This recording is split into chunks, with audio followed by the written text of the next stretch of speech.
It's October the 17th, 2020.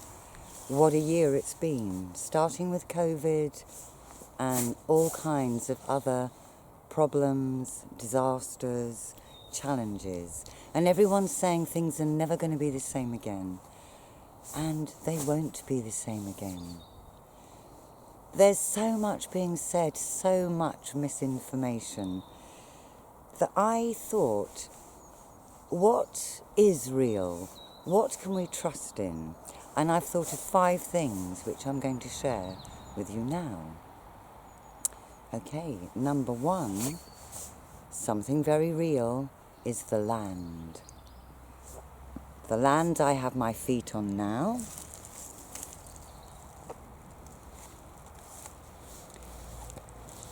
The land which, since the beginning of human existence, has fed us, nurtured us, nourished us without fail. Something you can trust in. The earth will always do that, even though we do this.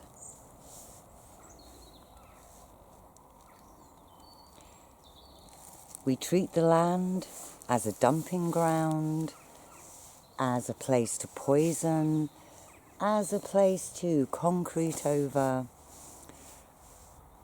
but still it feeds us. Now, this is not about blame, this is not about anything other than the land is something we can trust. We don't need to treat it like this, and I think in the times to come we will not.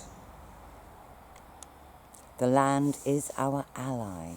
It is our friend. So if I had anything at all to add to that, it would be get to know the land in your own way. Well, this is a better spot, I think. Beautiful old cherry tree here.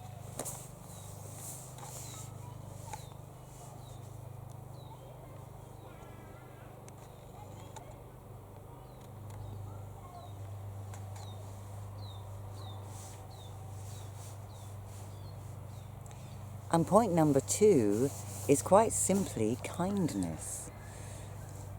Because one thing the human race has frequently demonstrated is the ability to be kind. Not all of the people all of the time, but as a general trait, humans are capable of being kind. You can trust in that. And kindness, it fosters community. It helps any human endeavour along when people are kind and considerate to each other. And then there's the compassion side of kindness as well, which we saw in the early days of COVID, when able-bodied people were helping those who were not. These are the kinds of things that keep society going, that helps us to build relationships, to build communities. So, kindness definitely real, and we can trust in our own ability to be kind and in other people's ability to be kind. So that is point number 2. Number 3, which is imagination. Now, undeniably, the human race has an imagination. It's informed our arts and our science. We hope that in the future it will inform useful science. But of course, from our imagination comes our films, our theatre, our poetry, our dance, our music, many, many things. Even when we're doing simple tasks like gardening or cooking, imagination comes in again here. It is something very real within us. We all have it. The other side of our imagination is it helps us to put ourselves in the position of others, by which I mean we are able to imagine how another person's life might be. This helps us to empathise and to be compassionate. So our imagination is a theme, not always obvious, but it is a theme throughout our lives. And just one little thought here. It's to do with Facebook, computer games, social media, all those kinds of things which many people engage with a great deal. This is not good for our imagination because it feeds us ideas and images and thoughts that are not ours and often are not even real. But because of the way it's presented to us, we tend to take it on board and it does become real for us. It's the complete reverse of imagination. So just a little thought here. Maybe we should be reducing quite dramatically our contact with this kind of thing. Trust in your imagination. Trust that mankind has this imagination which can be used for good. That's point number 3. Number 4 is spirit. When my son was tiny, he and I were out in the garden looking at all the plants, and I had a broom tree which should have been blooming or at least putting leaf on, but it looked very dead, and I was considering pulling it up. My son went up to it, touched it and went, "Mom, it's not dead." It just gave me a shock. What he was feeling was the animating spark, if you like, of life within the plant, the spirit of the plant. And sure enough, within a few weeks, little leaf buds appeared. The tree was not dead. Now, our ancestors knew about the animating spark, the spirit of everything.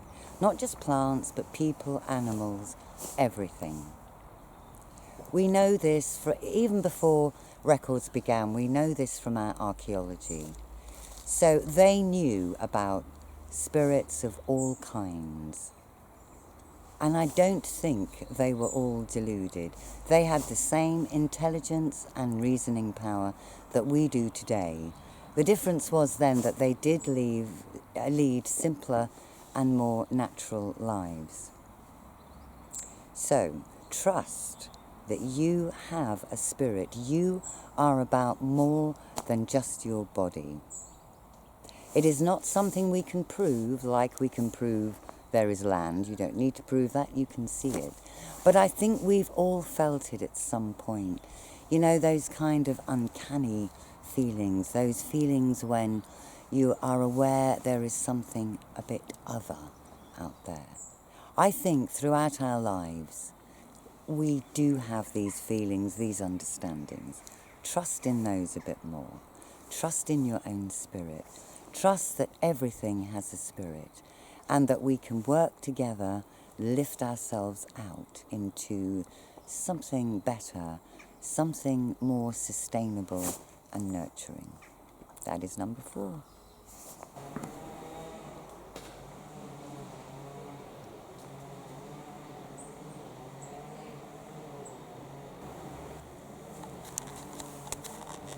This is the River Severn. She changes all the time. Today she's very slow. Other times she is a torrent. She changes the land at the banks on either side of her over time. And that is my point for number 5. Change is real. You can trust in that. We know that we have to change. We can't go on as we are. It need not be anything to fear, because before, when things have broken down in our own country, everything changed and we carried on in a new way. Now, we don't like change.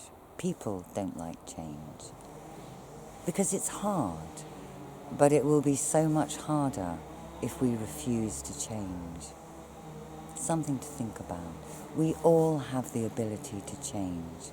We always did. If we join together in kindness, if we use our imagination, if we focus a little bit more on the land as an ally, then we can trust in our ability to change, because the human race has always been able to change. We have that capacity within us. History has shown that. So, Change is real. Trust in the changes that we can make. Trust in the changes we can make as individuals, but also as communities. Thank you so much for listening to this. I hope some of it at least has been helpful to you.